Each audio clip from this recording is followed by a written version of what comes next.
ഞാൻ ഇന്ന് പരിചയപ്പെടുത്താൻ പോകുന്നത് ഒരു റെഫ്രിജറേറ്ററിനെ കുറിച്ചാണ്.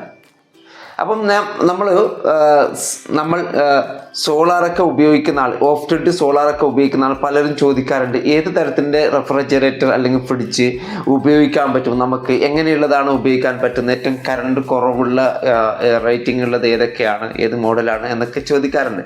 പലർക്കും ഞാൻ പറഞ്ഞു കൊടുക്കാറുണ്ട്. എങ്കിൽ പോലും ഞാൻ എൻ്റെ വീട്ടിൽ ഉപയോഗിക്കുന്ന ഞാൻ ഓഫ് ഗ്രിഡ് സിസ്റ്റത്തിലാണ് ഉപയോഗിക്കുന്നത്. വീട് മൊത്തം നമ്മൾ ഓഫ് ഗ്രിഡ് സിസ്റ്റം ഉപയോഗിച്ചാണ് ഉപയോഗിക്കുന്നത്. അപ്പം ഞാൻ വാങ്ങിച്ചിട്ടുള്ള ഒരു റെഫ്രിജറേറ്ററാണ് LG 5 സ്റ്റാർ റേറ്റിംഗ് ഉള്ള 190 ലിറ്റർ സ്റ്റോറേജ് ഉള്ള 104 യൂണിറ്റ് കൺസ്ട്രക്ഷനിലുള്ള ഒരു ആവറേജ് 104 യൂണിറ്റാണ് ഇയർലി പറയുന്നത്. ഈ ഒരു റെഫ്രിജറേറ്റർ ഞാൻ മീറ്റർ വെച്ച് ചെക്ക് ചെയ്ത് നോക്കിയതാണ്. 5 ദിവസം 4 ദിവസം 5 ദിവസം കൂടുമ്പോഴാണ് ഒരു യൂണിറ്റ് ആവശ്യമായിട്ട് വരുന്നത്. അപ്പം ഇങ്ങനെയുള്ള ഫ്രിഡ്ജ്, ഇത് റെഫ്രിജറേറ്റർ നല്ല സൂപ്പറായിട്ടാണ്. കാരണം നമുക്ക് നല്ല രീതിയിൽ കൂളിങ്ങും മറ്റു കാര്യങ്ങളൊക്കെ കിട്ടുന്നുണ്ട്, നല്ല ഫ്രീസ് ആവുന്നുണ്ട് ഒക്കെ ഉള്ള ഒരു റെഫ്രിജറേറ്റർ നമ്മൾ വാങ്ങിക്കുമ്പോൾ സോളാറിന് അനുകൂലമായത്, അല്ലെങ്കിൽ നമുക്ക് ഏറ്റവും കൂടുതൽ കറണ്ട് ചിലവ് കുറയാൻ പറ്റുന്ന ഒരു റെഫ്രിജറേറ്റർ നമ്മൾ വാങ്ങിക്കുകയാണെങ്കിൽ നമുക്ക് പലതരത്തിൻ്റെ ഗുണങ്ങളുണ്ട്. ഒന്ന്, കറണ്ടിൻ്റെ ഉപയോഗം, അതിൻ്റെ ബില്ല്, മറ്റു കാര്യങ്ങളൊക്കെ കുറക്കാൻ പറ്റും. അപ്പോൾ 5 സ്റ്റാർ റേറ്റിംഗുകൾ തന്നെ ചോദിച്ച് വാങ്ങുക. നിങ്ങൾ സോളാർ വെക്കുകയാണെങ്കിൽ 100% അത് തന്നെ വാങ്ങുക.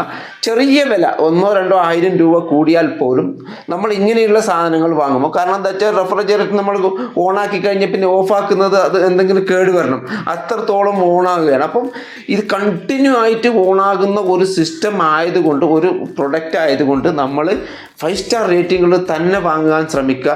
അപ്പോൾ നമ്മൾ ഈ രീതിയിലുള്ള LG ആവണമെന്നില്ല, പല കമ്പനികളും മാർക്കറ്റിലുണ്ട്, ഇതിനേക്കാളും കുറവുള്ളതുണ്ടാവാം.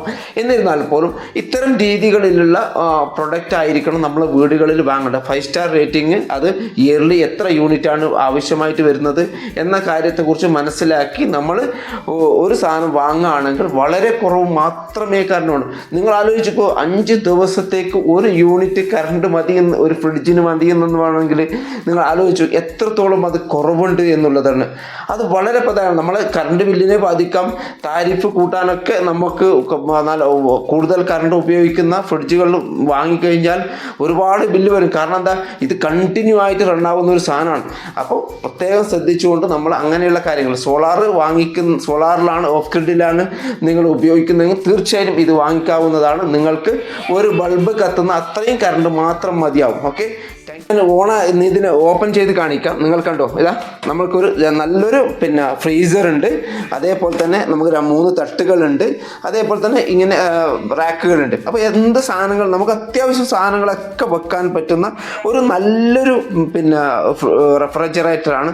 നിങ്ങൾക്കും ഇത് വാങ്ങിക്കാവുന്ന ചെറിയൊരു കുടുംബത്തിന് നമുക്കിത് അനുയോജ്യമാണ്. അപ്പം ഇത്തരം റെഫ്രിജറേറ്ററുകൾ നമ്മൾ വാങ്ങുകയാണെങ്കിൽ നമ്മുടെ കറണ്ട് ബില്ലിനെയും നമ്മുടെ സമൂഹത്തെയും സഹായിക്കാൻ പറ്റും. കറണ്ട് കൺസപ്ഷനിലൂടെ കുറയ്ക്കുക എന്നുള്ള ഏറ്റവും പ്രധാനപ്പെട്ട വഴി നമുക്കും സ്വീകരിക്കാൻ പറ്റുന്നതാണ്. ഇനി വാങ്ങുമ്പോൾ 5 സ്റ്റാർ തന്നെ ചോദിച്ചു വാങ്ങുക. ഏറ്റവും കുറവ് കറണ്ട് ഒരു ഇയർലി ഉപയോഗിക്കുന്ന ഫ്രിഡ്ജ് വാങ്ങുക.